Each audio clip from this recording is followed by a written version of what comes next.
Bem, queridos, a graça do nosso bom Deus seja sobre todos. Prazer grande estar aqui com vocês nesta manhã e celebrar o nome de Jesus, celebrar a obra redentora de Cristo por nós. A ceia tem tudo a ver com missões, porque a essência de missões é levar a obra de Jesus àqueles que ainda não a conhecem. É falar do que Jesus fez por nós. A obra de missões tem a ver com as boas novas, com as boas notícias. É daí que vem o nome evangelho, é daí que vem o termo evangelizar. Evangelizar é levar a boa notícia. E a boa notícia é esta aqui. Ele morreu pelos nossos pecados. Ele ressuscitou para nossa justificação. Ele foi recebido na glória e ele voltará de lá de maneira gloriosa para reunir os seus salvos, os seus escolhidos, aqueles que creram no Evangelho. A essência da obra missionária é levar esta mensagem aos perdidos. Então, estar aqui nesta manhã celebrando a ceia e também nela pensando sobre missões é extremamente oportuno, é extremamente didático para nós. Um abraço para vocês da nossa igreja lá em São Paulo, Igreja Presbiteriana da Penha, na capital, Zona Leste, e um abraço para vocês da APMT, que é a Agência Presbiteriana de Missões Transculturais, agência da nossa denominação, agência dessa igreja. A APMT é a agência de todas as igrejas presbiterianas do Brasil. Então, é uma agência que pertence a essa igreja, tem a ver com vocês. A partir daqui, esta igreja toca as nações. Os missionários que estão lá são parte, são membros desse mesmo corpo e estão em diversos países. Somos hoje missionários em 42 países, são 315 missionários, com os últimos recebidos, 322, em 42 países diferentes, nos 5 continentes. Né? Então, isto é a presença da Igreja Presbiteriana cooperando com a mensagem do Evangelho. Temos missionários especialmente plantando igrejas nesses vários países e em alguns campos, trabalhando com revitalização de denominações, igrejas que entraram em processo de declínio. Temos missionários trabalhando com ensino teológico, treinando nativos para a proclamação do Evangelho. Temos missionários traduzindo as Escrituras. Temos missionários produzindo literatura daquela nação e missionários em projetos sociais, como escolas, hospitais, área de esporte. É um trabalho vasto. Então, nosso abraço dos missionários da PMT. Abra comigo em Atos, capítulo 19 de Atos. Atos, capítulo 19.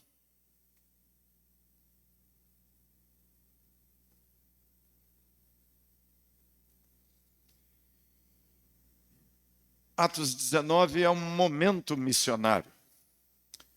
O texto nos diz que aconteceu que, estando Apolo em Corinto, Paulo, tendo passado pelas regiões mais altas, chegou a Éfeso e, achando ali alguns discípulos, perguntou-lhes: recebeste porventura o Espírito Santo quando crestes? Ao que lhe responderam: pelo contrário, nem mesmo ouvimos que existe o Espírito Santo, que é aqui para nós estranho, porque esses discípulos aqui seriam discípulos de João. Paulo pergunta, em que, pois, fostes batizados? E eles disseram, no batismo de João. Seriam discípulos de João, que foram batizados, possivelmente, numa das idas a Jerusalém, encontram com João e são batizados para arrependimento. E o Velho Testamento fala do Espírito, mas eles não haviam entendido ainda as Escrituras, não sabiam quem era o Espírito Santo.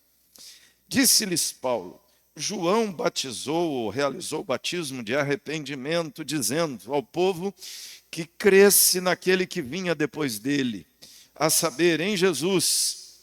Eles, tendo ouvido isto, foram batizados em nome do Senhor Jesus. Impondo-lhes Paulo as mãos, veio sobre eles o Espírito Santo. Tanto falavam em línguas como profetizavam. Eram ao todo uns 12 homens. Aqui temos um momento singular, porque é uma espécie de Pentecoste gentílico. O Espírito Santo havia sido derramado em Jerusalém. Mais tarde você vê um derramar do Espírito Santo em Cesareia. Você vê um derramar do Espírito Santo em Samaria. E agora, o derramar do Espírito Santo nos confins da terra. Naquela progressão de Atos 1:8, o Espírito Santo agora é derramado sobre um ambiente totalmente gentílico, que é a cidade de Éfeso, distante de Jerusalém, e com os mesmos sinais visíveis do derramar do Espírito Santo em Jerusalém. Ou seja, é ainda um desdobramento, é ainda uma extensão do Pentecoste de Jerusalém. Depois disso, então, durante 3 meses, Paulo frequentou a sinagoga, onde falava ousadamente, disseminando ou dissertando e persuadindo a respeito do reino de Deus. Lembra, a sinagoga é um lugar de ensino do judaísmo, é um lugar de leitura da lei mosaica, dos livros dos profetas, é um lugar de ensino das leis e tradições judaicas, rabínicas, e Paulo está na sinagoga dissertando a respeito do reino de Deus. Paulo está explicando o verdadeiro sentido das Escrituras, como lemos há pouco em Hebreus, é aquele trabalho de mostrar o real significado do que Moisés escreveu, o real significado do que os profetas estavam falando. As interpretações rabínicas se tornaram uma espécie de filtro que obscurecia o verdadeiro sentido do Velho Testamento, e Paulo permanece ali na sinagoga durante 3 meses, debatendo, mostrando qual é a verdadeira interpretação, como isto converge para Jesus, e Jesus é o Messias, Jesus é o Salvador, e Paulo leva essa mensagem na sinagoga. Alguns deles se mostravam empedernidos. A expressão é feitos pedras mesmo, expressão de onde vem a nossa expressão esclerose, é o termo grego aqui, na esclerose, que é de onde vem a esclerose. A esclerose é a atrofia, o endurecimento. Algumas pessoas estavam endurecidas e descrentes, falando mal do caminho, começam a criticar, começam a desconstruir aquilo que Paulo está pregando, fazendo oposição a ele. E fazem isso diante das multidões ou diante da multidão. Paulo, apartando-se deles, separou os discípulos, passando a discorrer diariamente na escola de Tirano. Paulo, vamos dizer assim, dividiu a sinagoga, né? Aqueles que na sinagoga deram ouvidos a ele se tornaram discípulos. E a ordem de Jesus era, Mateus 28:18, qual é a missão? Fazer discípulos. Paulo está lá como missionário cumprindo a missão. E aqueles que vão aprendendo sobre o que Paulo discorre, ensina, vão se tornando crentes, discípulos de Jesus. Paulo sai da sinagoga, para de frequentar aquele lugar e então aluga uma sala na escola de Tirano. Ainda existe na cidade de Éfeso, quando você visita as ruínas dessa escola de Tirano. Possivelmente, Paulo, entre às 10, 11 da manhã, 4, 5 da tarde, usava porque era o horário que ficava vazia.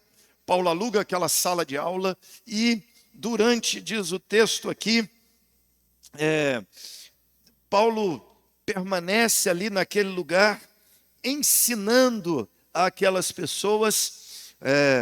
O texto vai nos dizer aqui que 2 anos Paulo ensina, todos os dias. Então, a EBD ali é escola bíblica diária, não é escola bíblica dominical.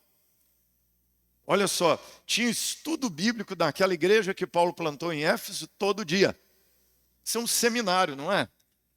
Aula todo dia. Pensando no horário que Paulo usava a escola, entre 11 da manhã, vamos pensar aqui no horário menor, 11 da manhã e 4 da tarde. Todo dia ensinando, treinando pessoas. E essas pessoas que são treinadas, ensinadas, estão também enviadas. Porque olha o que acontece no versículo 10. Durou isso por espaço de 2 anos. O que acontece? Olha aí no texto. Dando ensejo a que todos os habitantes da Ásia ouvissem a palavra do Senhor, tanto judeus como gregos. Todos eles escutam a palavra do Senhor. E o que acontece? Deus, pelas mãos de Paulo, fazia milagres extraordinários, ao ponto de levarem aos enfermos lenços e aventais de seu uso pessoal, diante dos quais as enfermidades fugiam das suas vítimas e os espíritos malignos se retiravam. Aqui é interessante, porque Paulo aqui não fundou uma dessas igrejas que a turma vende lenço e avental do pastor. O pastor prega com lencinho, no final do culto faz um leilão e a turma leva o lenço e o avental e é sucesso, né? Não é isso. Olha que Lucas diz que Deus ali fazia milagres extraordinários. Isso é curioso porque milagre já é uma coisa extraordinária. Existe o ordinário. O ordinário é você está com dor, você toma um remédio, espera o efeito do remédio e passa a dor. Ou você toma um chá, ou você deita e repousa, ou você usa alguma coisa para baixar a febre, não é? Se estiver com febre. Isso é o ordinário. O que é o extraordinário? Você toma, faz todas as medidas e ora a Deus, esperando que Deus faça algo além do que o remédio faz, algo além do que a cirurgia, a intervenção médica pode promover. Você espera o extraordinário, isso é o milagre. Agora, Lucas diz que Deus fazia em Éfeso milagres extraordinários. Uma tradução bem literal seria milagres não os comuns. Existe um milagre típico. Lá em Éfeso, Deus fez coisa que não era comum. E as coisas não comuns eram estas. Levavam um avental de Paulo e o espírito saía do endemoniado. A enfermidade se afastava do enfermo. E aí, então, isso impacta a cidade de Éfeso. Alguns judeus exorcistas ambulantes tentaram invocar o nome do Senhor Jesus sob possesso de espíritos, dizendo: esconjuro-vos por Jesus a quem Paulo prega. Os que faziam isto eram 7 filhos de um judeu chamado Seva, sumo sacerdote.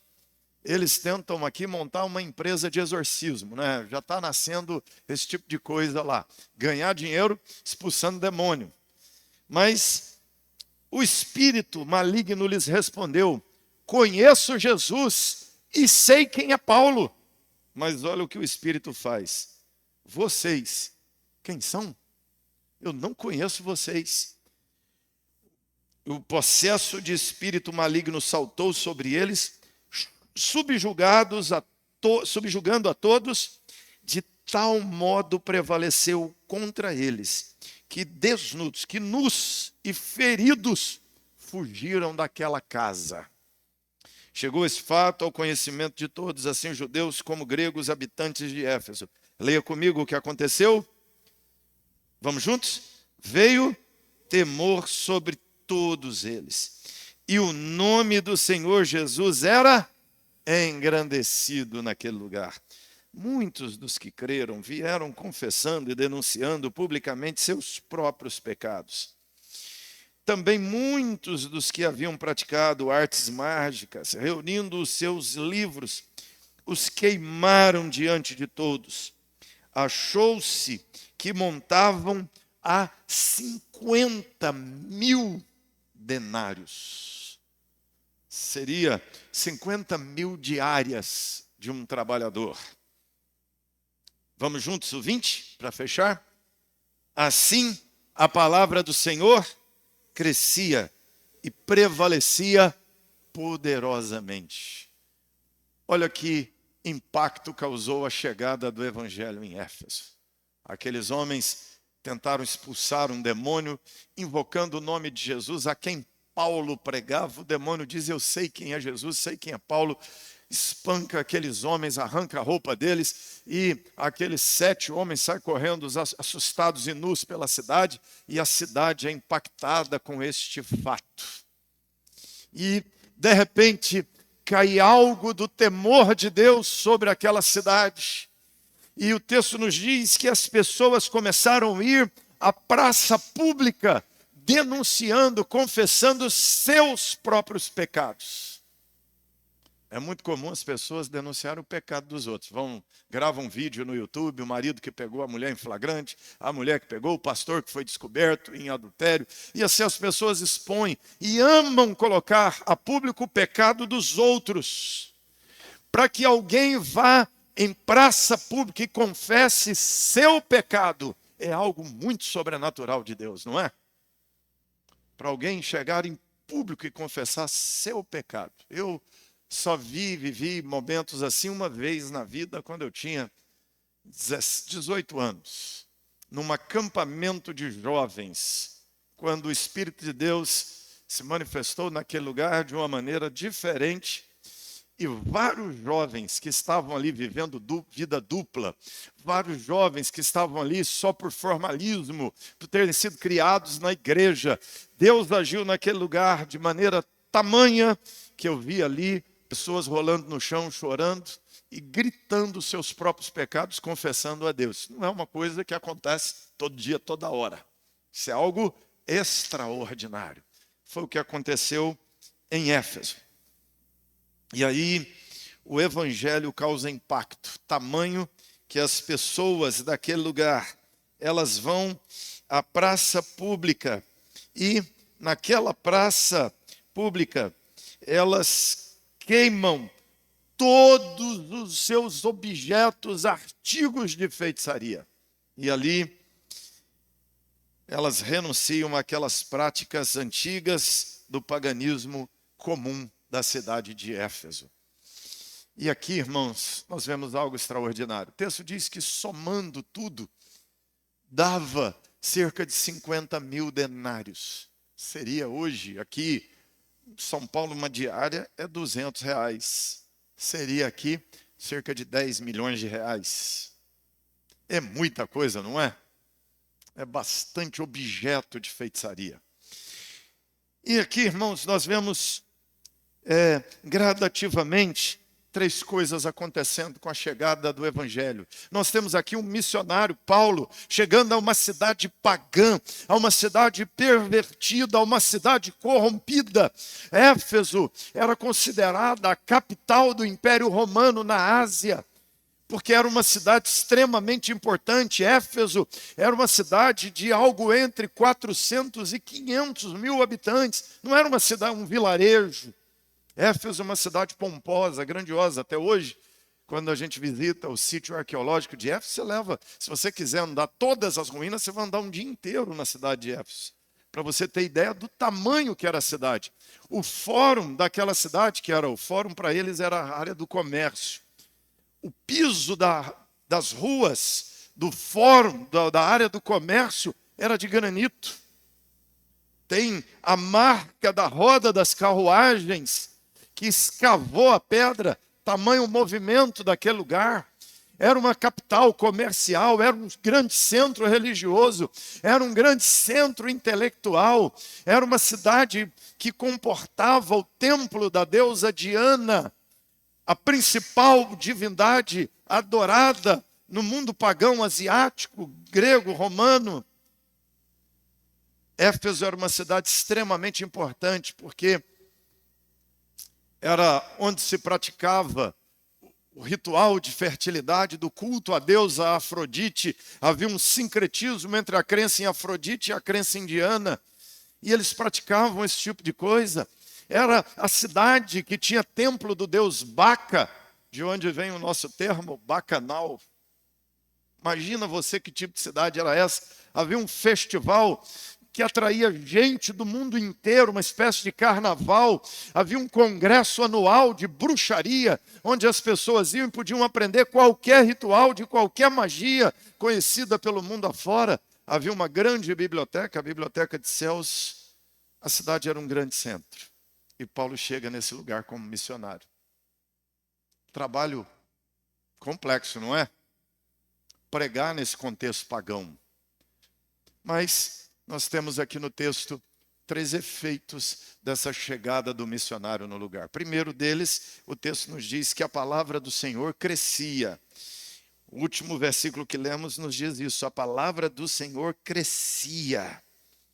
É interessante, Paulo chega, encontra 12 discípulos de João, prega. Nós temos aqui uma espécie de recomeço, 12 discípulos, um Pentecoste, o evangelho entrando naquele lugar. E aqueles 12 discípulos de João Batista se tornam agora em 12 discípulos de Jesus.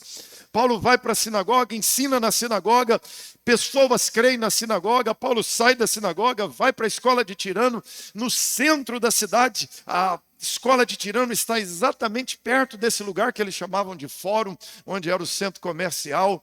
É uma transversal ali da rua principal.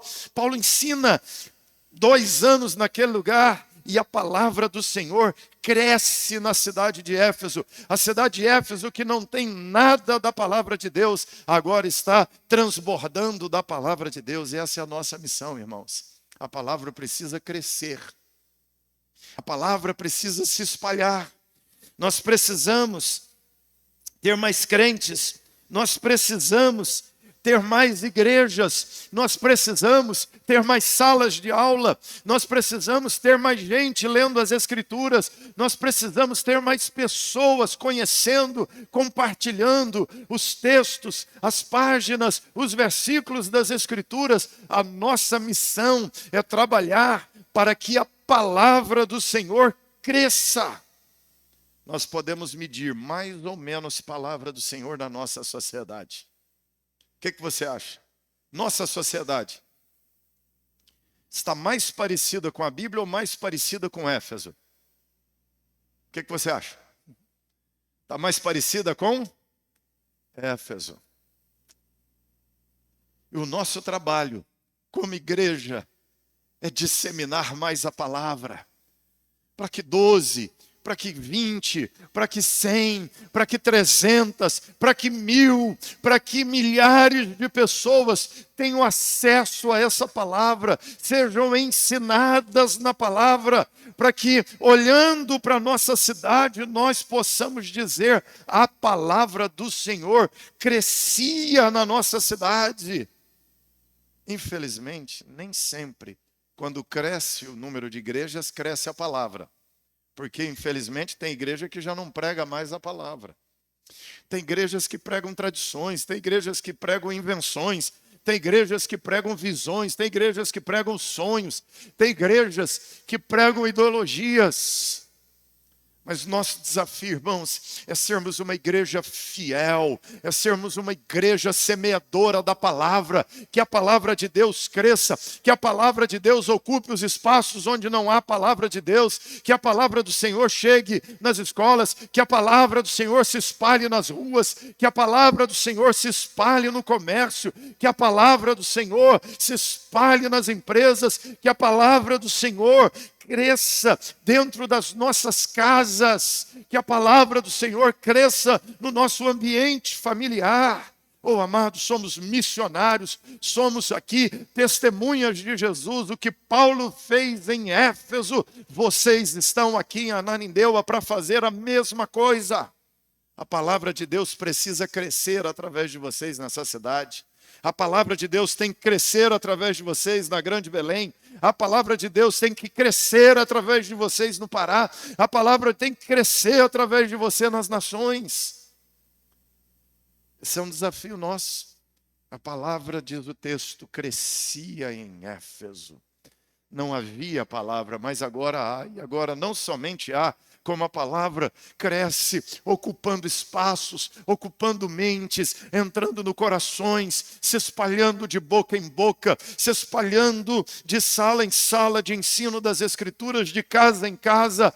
E a palavra de Deus é disseminada, a palavra de Deus se opondo à palavra dos homens, a palavra de Deus se opondo às ideologias humanas, a palavra de Deus se opondo a conceitos equivocados, a heresias, a mentiras, a palavra de Deus se opondo a tradições equivocadas, a elementos culturais equivocados. A palavra de Deus precisa crescer e nós fomos chamados para trabalhar por esse crescimento da palavra do Senhor. É isso que estamos fazendo aqui. Você tem que começar dentro da sua casa, lendo a palavra de Deus com seus filhos. Infelizmente, uma das pérolas perdidas na igreja cristã do século 21 é uma coisa chamada culto doméstico. O pai que não lê a Bíblia com seu filho. E eu estou falando pai mesmo, porque, em primeiro lugar, segundo as Escrituras, o responsável é o pai. Quando Deuteronômio está dizendo, ensina a criança no caminho que deve andar, é uma conversa de Deus com o pai. Em muitas famílias, quem tenta é a mãe. Mas isso é uma tarefa, em primeiro lugar, dada ao pai. Pai, senta teu filho numa cadeira, no sofá, na cama, leia as Escrituras com ele, ensine teu filho a ler as Escrituras.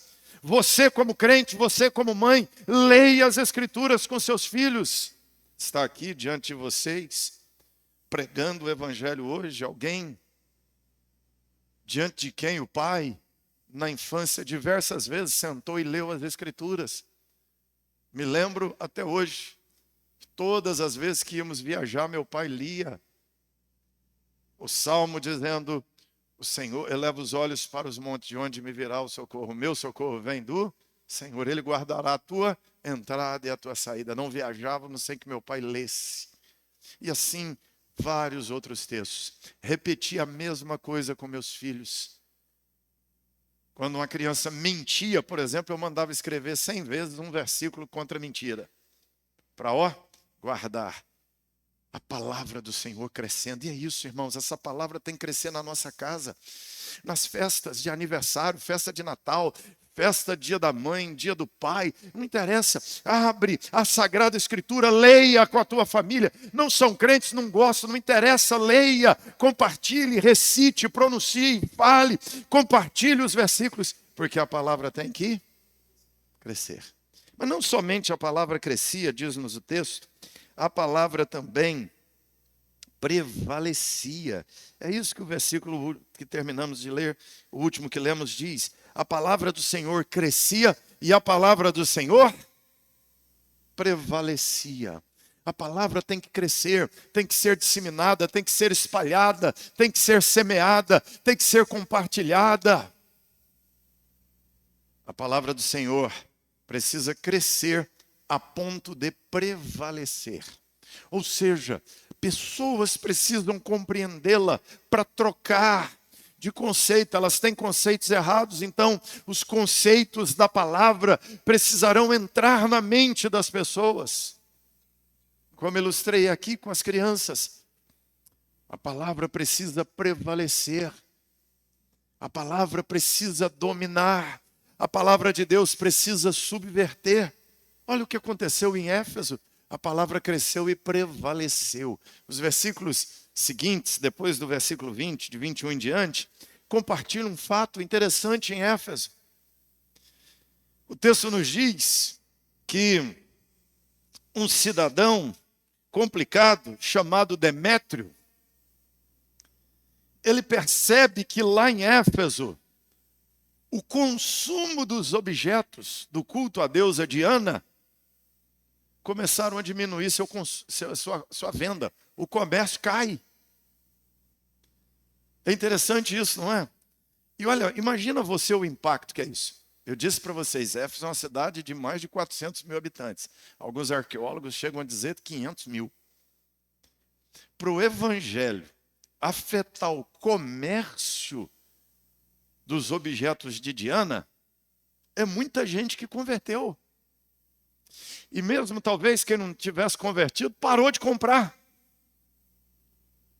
E não somente Éfeso tinha essa presença ou esse consumo por parte dos moradores, mas Éfeso era um centro religioso, era mais ou menos como esses grandes centros religiosos do Brasil. Aqui vocês têm o Círio de Nazaré, não é? Vem gente do Brasil inteiro e consome na cidade. Lá em São Paulo temos Aparecida do Norte, pessoas vêm do Brasil inteiro e consomem na cidade. Minha mãe teve um impacto, eu fui batizado, minha mãe era católica, fui batizado lá em Aparecida do Norte. E quando ela me levou para batizar, ela voltou escandalizada com o catolicismo, porque tinha tudo com a Senhora de Aparecida. E o que a escandalizou é que naquela época ainda tinha muito pinico. Não é? E ela viu no mercado um pinico com a imagem da Senhora de Aparecida no fundo. Ela voltou horrorizada, pensando assim, o sujeito usa um pinico com a Senhora da Aparecida. O sujeito que fez só queria vender, não estava nem aí para culto, né?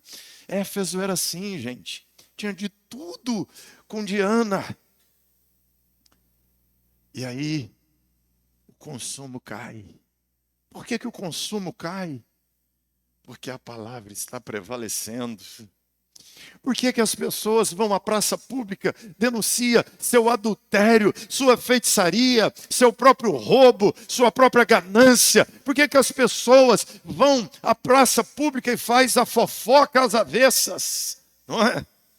Em lugar de falar mal dos outros, ela fala mal de si.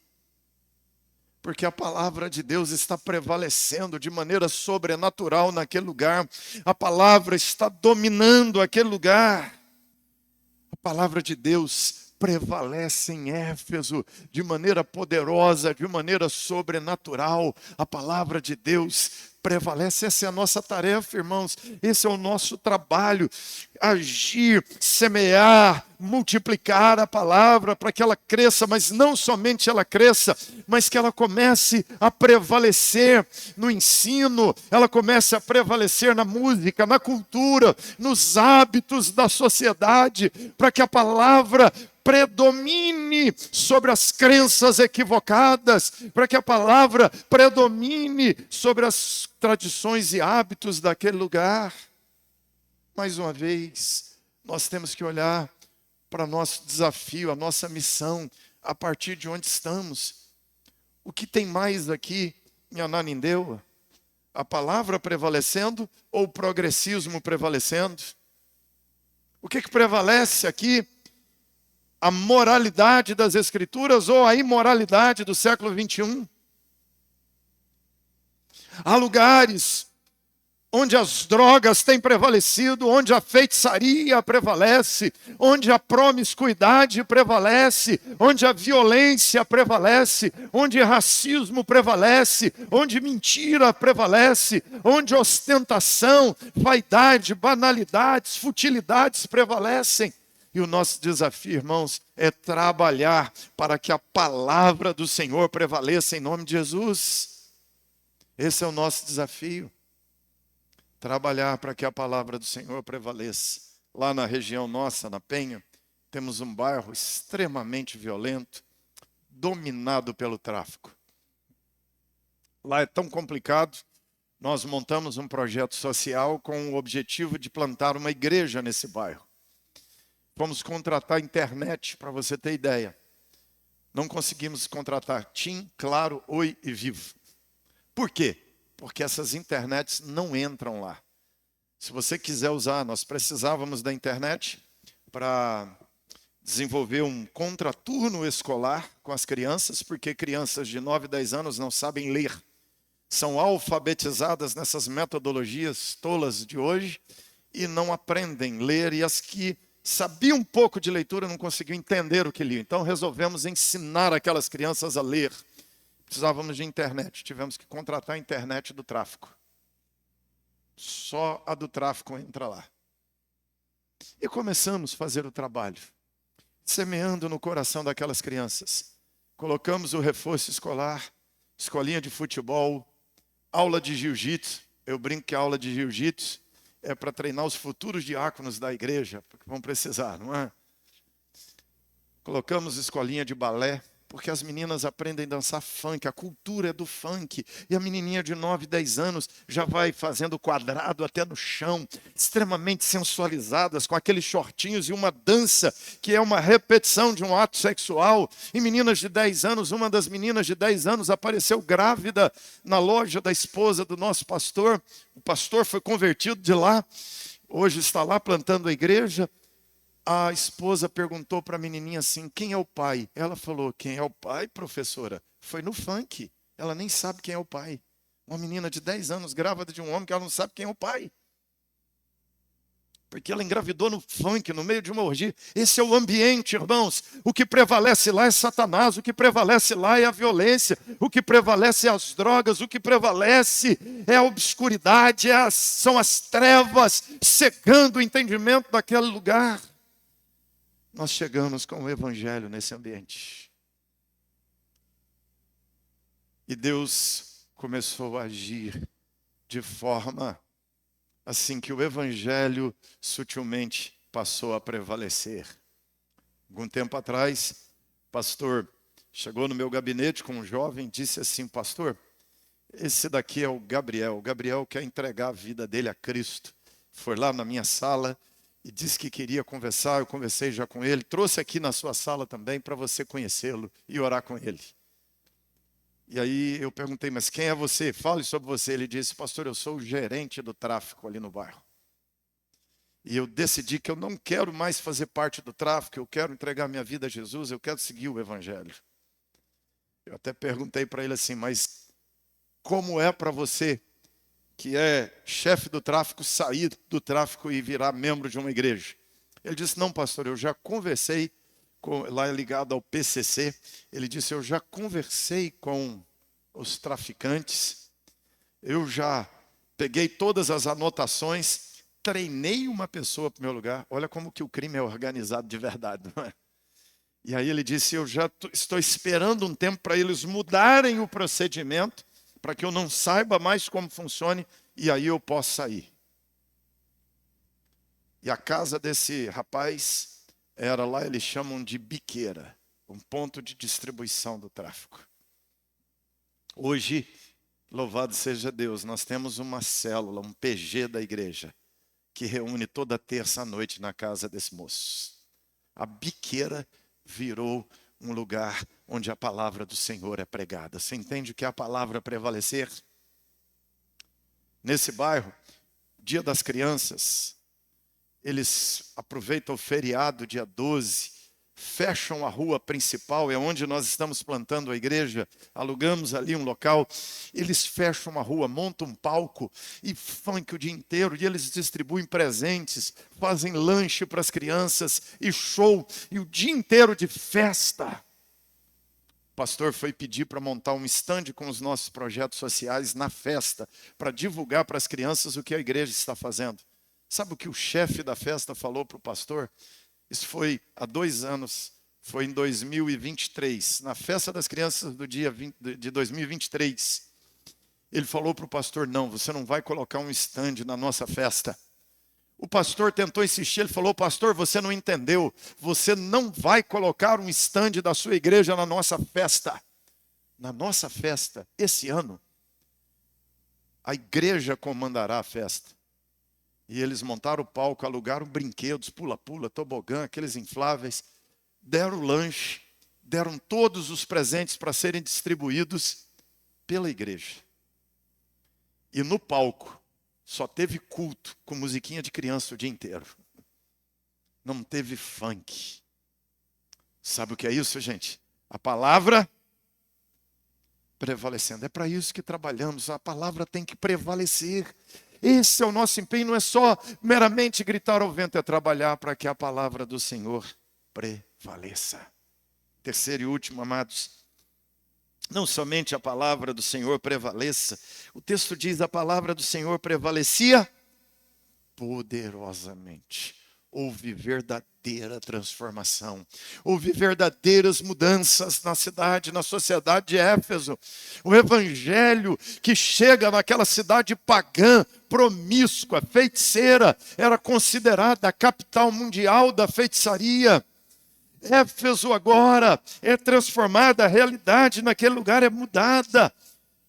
Pessoas vêm, entregam sua vida a Cristo, pessoas que eram discípulos de João, agora discípulos de Jesus, que eram discípulos de Moisés, agora discípulos de Jesus, pessoas que eram discípulos de Diana, agora discípulos de Jesus, todo tipo de crença convertida a Jesus, são salvas, se tornam discípulos de Jesus, e uma igreja é plantada na cidade de Éfeso.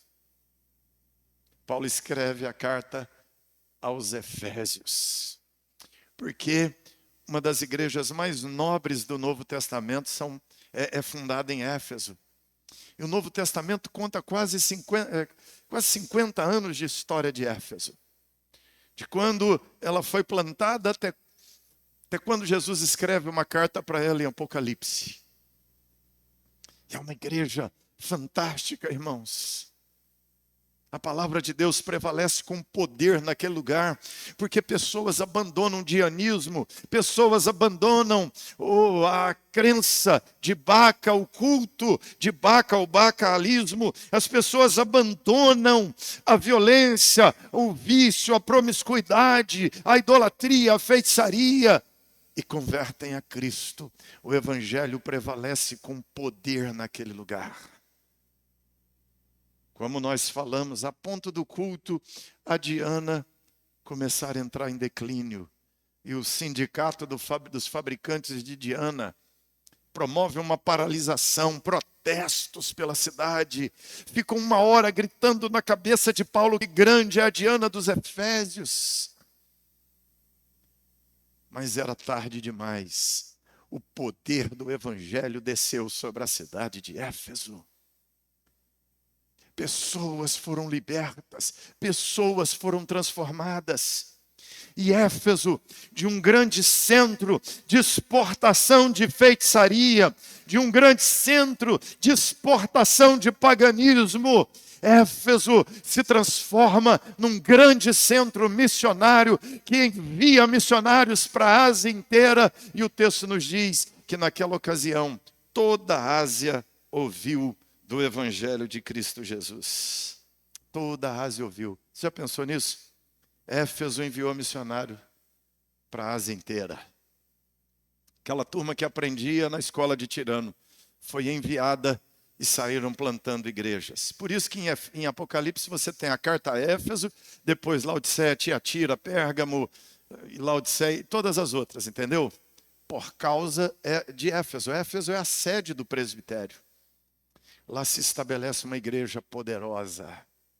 Timóteo foi pastor dela. Paulo escreve 2 cartas a Timóteo quando pastor de Éfeso. Eu brinco dizendo que Maria foi presidente da SAF de Éfeso. Sabia disso? Essa é revelação especial, né? Maria foi presidente da SAF de Éfeso. Maria foi membro da igreja de Éfeso, gente. Lá perto existem até hoje as ruínas de uma casa chamada Casa de Maria, porque pela tradição, sabe-se que Maria viveu lá, porque João foi presbítero da igreja de Éfeso. E Éfeso é a protagonista dessa carta de Paulo aos Efésios, as cartas pastorais de Paulo a Timóteo, possivelmente, 1º, 2º, 3º João, alguns suspeitam que até o Evangelho de João foi escrito a partir de Éfeso. Apocalipse, a primeira igreja que recebe, distribui, é a igreja de Éfeso, aquela cidade que era um grande centro de literatura pagã, de livros de feitiçaria, agora é um grande centro de distribuição da literatura cristã, da palavra do Senhor. Porque a palavra do Senhor prevaleceu poderosamente naquele lugar e subverteu as trevas. A palavra transformou realidades naquele lugar. Isso nos lembra muito o que aconteceu através de Calvino em Genebra, não é? Calvino chega em Genebra, uma cidade promíscua, violenta, pervertida, contaminada pelo pecado, cheia de prostitutas para todo lugar, tabernas abarrotadas, alcoolismo em alta, cadeias e prisões lotadas. Começa o trabalho missionário de disseminação da palavra naquele lugar. Tem percalços, Calvino tem que ir embora, volta depois à cidade, finalmente implanta seu trabalho. Genebra se torna uma espécie de Nova Jerusalém na terra, por causa da palavra. Se você olhar, foi lá em Genebra que acontece a primeira escola que tem meninos e meninas juntos estudando. Primeiro lugar no mundo em que as meninas são inclusas na educação. E o mundo colhe frutos disso e acha que é o feminismo, que é o esquerdismo que ganhou. Calvino é protagonista disso, gente. Isso é o poder da palavra libertando. Calvino foi tão primoroso que obrigou as casas que tinham segundo pavimento a colocar sacada para que as crianças não caíssem, se acidentassem. O sistema de saneamento foi implantado por Calvino na cidade, influência do evangelho, das leis mosaicas, que a cidade tem que ter higiene. A prostituição foi a zero. Índice de alcoolismo caiu drasticamente. As cadeias, várias delas, foram transformadas no uso, porque não tinha preso para colocar nelas. Mudou o uso. Presença do evangelho naquela cidade de Genebra, através da presença de Calvino. A escola de Genebra, aliás, virou a Academia de Genebra, que hoje é uma das mais respeitadas no mundo. Começa com a igreja, com o ensino na igreja, gente. O evangelho prevalecendo poderosamente.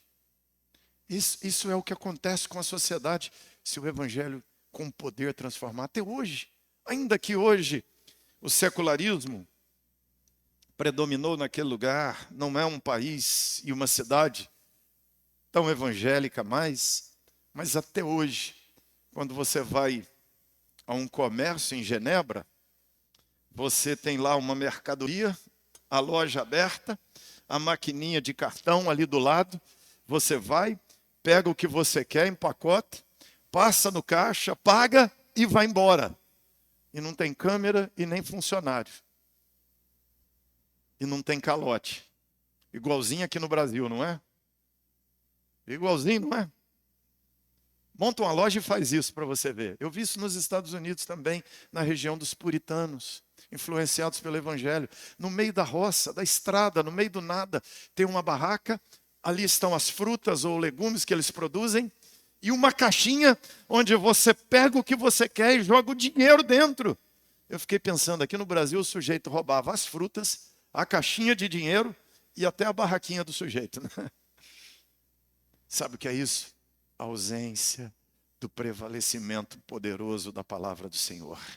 Quando a palavra do Senhor prevalece poderosamente, é essa transformação que acontece. Essa é a nossa tarefa, gente. Essa é a nossa missão como igreja. Temos que trabalhar muito, não temos? Falta pouco ou falta muito? Então essa igreja tem muito a fazer. Essa igreja tem muito que orar. Essa igreja tem muito que chorar diante do Senhor e trabalhar, e semear, e pregar, e fazer cultos, e se organizar, e avançar, e investir em missões, e interceder por missões, porque nessa cidade, nesse estado, nesse país, nas nações da terra, falta muito da palavra do Senhor. E Deus nos chamou para que através de nós a palavra cresça, a palavra prevaleça e a palavra transforme realidades adversas, negativas, em resultados frutíferos do Evangelho de Jesus. Vamos orar por isso? Esse é o nosso desafio. Quando falamos de missões, tem a ver com crescimento da palavra, prevalecimento, o poder do Evangelho se manifestando e transformando uma sociedade, transformando vidas. E quanto mais vidas transformadas, mais benefício social nós causamos. Você podia orar por isso. Fala, Senhor, multiplica os discípulos de Jesus em Ananindeua. Multiplica os discípulos de Jesus no Pará. É isso, irmãos. Nossa esperança não está em partidos, em direita ou esquerda, em presidente, em STF. A nossa esperança e foco está em fazer discípulos do Evangelho e sabemos que as realidades serão transformadas. Vamos orar por isso? Você podia orar e dizer, Senhor, eu quero ser usado no crescimento da Tua palavra, a partir dessa igreja, a partir da minha casa, a partir dessa igreja. Eu quero que a tua palavra cresça, eu quero que ela prevaleça por minha vida, onde eu estiver. Me faz um agente de transformação, de semeadura da tua palavra para a transformação das realidades à minha volta. Essa é a nossa oração, Pai. No temor de Jesus, nos ajuda, Deus. Falta tanto, tem tanto a ser feito, Senhor. Nos ajuda na semeadura, como Paulo que perseverou na escola de Tirano. Ajuda esse teu rebanho aqui, perseverar nesse lugar, nesse templo, nesse endereço e a partir dele, semeando, Deus amado, nos estudos bíblicos, nas escolas bíblicas, ó Deus amado, em todo o trabalho de grupo pequeno, de casa em casa, seja como for, que o Senhor use essa igreja para que a palavra do Senhor se espalhe, cresça e prevaleça.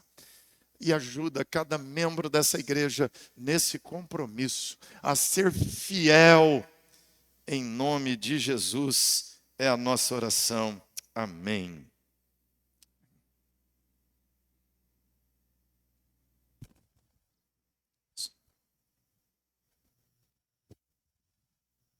E o que nós vamos fazer em cima?